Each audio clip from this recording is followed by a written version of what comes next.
இல்ல, மாமா கிட்ட சொன்னியாமா அப்பா சொத்துல தம்பிகிட்ட பங்கு கேட்கலாம்னு இருக்கிறோம்னு? இல்லடா, சும்மா தமாஸ்க்கு. இதுல என்னக்கா தமாஷு? நீ வேணா ஏண்டியே கேட்டுக்கலாமே.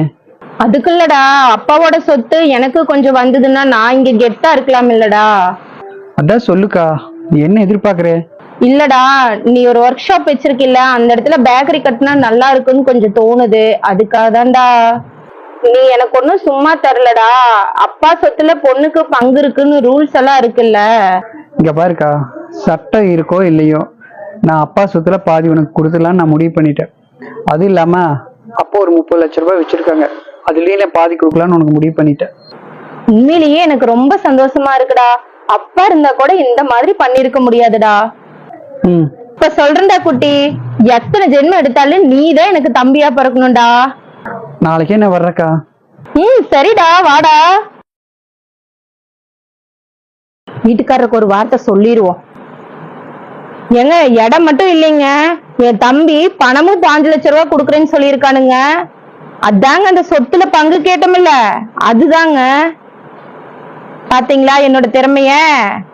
இல்லடா, நீ ஒரு ஒர்க் ஷாப் வச்சிருக்கில்ல, அந்த இடத்துல பேக்கரி கட்டினா நல்லா இருக்குன்னு கொஞ்சம் தோணுது. அதுக்காக தான்டா. நீ எனக்கு ஒன்னும் சும்மா தரலடா. அப்பா சொத்துல பொண்ணுக்கு பங்கு இருக்குன்னு ரூல்ஸ் எல்லாம் இருக்குல்ல.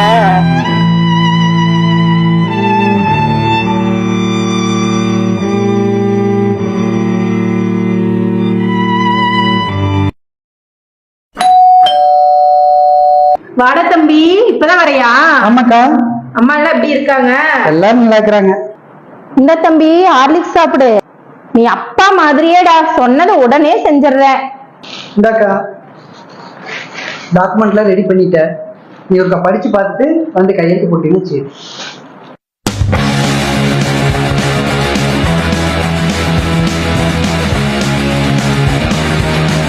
என்னடா இது, 5 லட்சம் ரூபாய் கடனை என்னை கட்ட சொல்ற? எந்த சட்டத்துலடா இடம் இருக்குது? சொத்துல மட்டும்தான் பங்கு இருக்கு, கடன்ல எப்பவுமே பங்கு இல்ல. நல்ல வேலை என் மாமியார் மாமனார் இங்க இல்ல, இருந்திருந்தா அவ்வளவுதான் நீ இப்படி பண்றதுக்கு. இப்ப என்னன்னா நீ சொல்ல வர, கடன்ல நான் பங்கெடுக்கணுமா?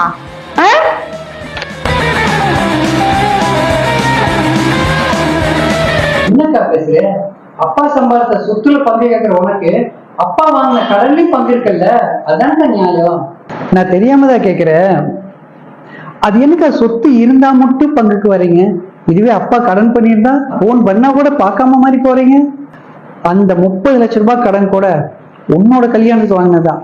உனக்கு வாங்கின 100 பவுன் கௌரவமா பொண்ணணும், பிள்ளைய நல்லா படிக்க வைக்கணும்னு பார்த்து பார்த்து செஞ்சாங்க அப்பா. ஆனா உன்னை படிக்க வச்ச அளவு கூட அப்பா என்ன படிக்க வைக்கல.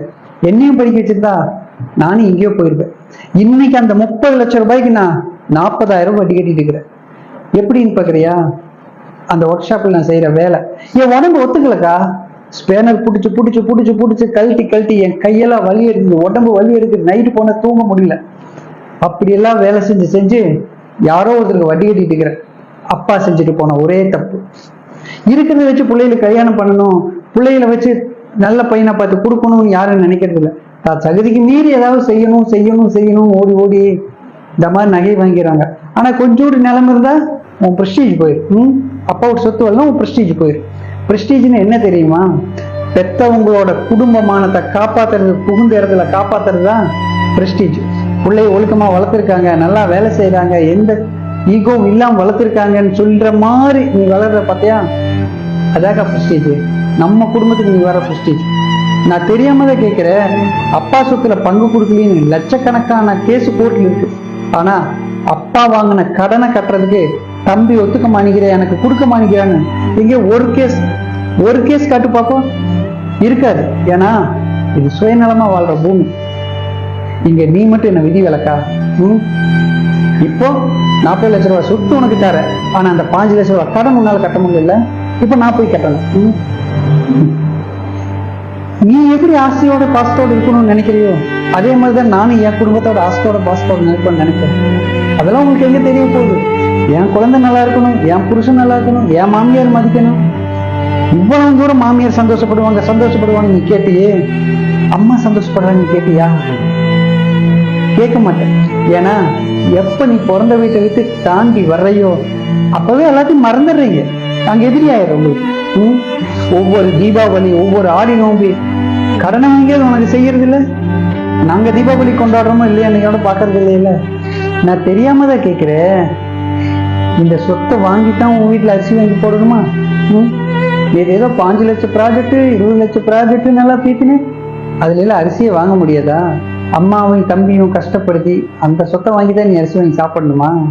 உன்ன மாதிரி பொண்ணுகளையெல்லாம் பிறக்கும் போதே கள்ளிப்பால் ஊத்தி கொண்டிருக்கணும். செய்யாம விட்டுட்டாங்க. ஆமா, அப்பா சொத்துல மட்டும் பங்கு வேணும், ஆனா அப்பா அம்மா வாங்கின கடன்ல பங்கு இருக்கக்கூடாது. எவன் அந்த சட்டத்தை போட்டா? சட்டத்தை மாத்துங்க. அப்பா அம்மா சொத்துலயும் பங்கு கேட்கணும், அப்பா அம்மா சேர்த்து வைத்த கடன்லயும் பங்கு இருக்கணும். இருந்தா அந்த சட்டத்தை போடுங்க, இல்லைன்னா தூக்கி போட்டு போங்கய்யா. உங்களுடைய சுய லாபத்துக்காக நீங்க ஏதோ சட்டத்தை போட்டு போயிடுறீங்க, ஆனா பாதிக்கப்படுறது எங்களை மாதிரி ஆளுகதான். நேத்து நீ சொன்னீங்க, எத்தனை ஜென்மம் எடுத்தாலும் நீதான் என் கூட பிறக்கணும். நான் சொல்றேன், எத்தனை ஜென்மம் எடுத்தாலும் உன்ன மாதிரி ஒரு அக்கா என் கூட பிறக்கவே கூடாது.